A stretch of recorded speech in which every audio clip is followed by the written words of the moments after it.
আচ্ছা শোনো না, আজ আমি নিয়ে এসেছি একটি রয়্যাল বাঙালি ডিশ, চিংড়ির মালাইকারি।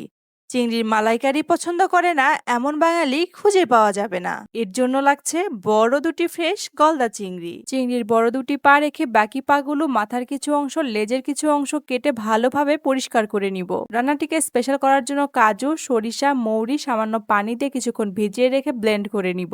এবার অন্য একটি বাটিতে 1 চামচ লবণ, হলুদ, সামান্য গুঁড়ামরিচ একত্রে ভালোভাবে মিশিয়ে তার দিয়ে চিংড়িগুলোকে মেরিনেট করে রাখবো 10 মিনিটের জন্য। এ পর্যায়ে কুড়ানো নারিকেলে গরম পানি দিয়ে তা ব্লেন্ড করে সেখান থেকে কোকোনাট মিল্ক কালেক্ট করে নিব। কোকোনাট মিল্কের জন্য এই রেসিপিটা খুবই ফ্লেভারফুল হয়। কড়াইয়ে সরিষার তেল গরম করে তাতে মেরিনেট করা চিংড়িগুলো দিয়ে ভালোভাবে উল্টে পাল্টে লাল করে ভেজে তুলে নিব। অবশ্যই খেয়াল রাখতে হবে মাছের প্রত্যেকটা সাইড যেন 20 সেকেন্ডের বেশি ভাজা না হয়। এবার সেম তেলে দারচিনি, লবঙ্গ, এলাচ আর পেঁয়াজ বাটা দিয়ে ভালোভাবে ব্রাউন করে ভেজে নিব। বানিয়ে রাখা কাজুর পেস্টের সাথে হলুদ গুঁড়া, মরিচ গুঁড়া দিয়ে কিছুক্ষণ ভেজে নিয়ে তাতে দিয়ে দিব কোকোনাট মিল্ক। ভালোভাবে মিশিয়ে তাতে অ্যাড করব কাউ মিল্ক। কিছুক্ষণ কুক করার পর গ্রেভি ফুটতে শুরু করলে তাতে দিয়ে দিব ভেজে রাখা চিংড়িগুলো। গ্রেভির সাথে চিংড়িগুলো উল্টিয়ে পাল্টিয়ে কিছুক্ষণ কুক করে নিলেই তৈরি হয়ে যাবে মজাদার চিংড়ির মালাইকারি।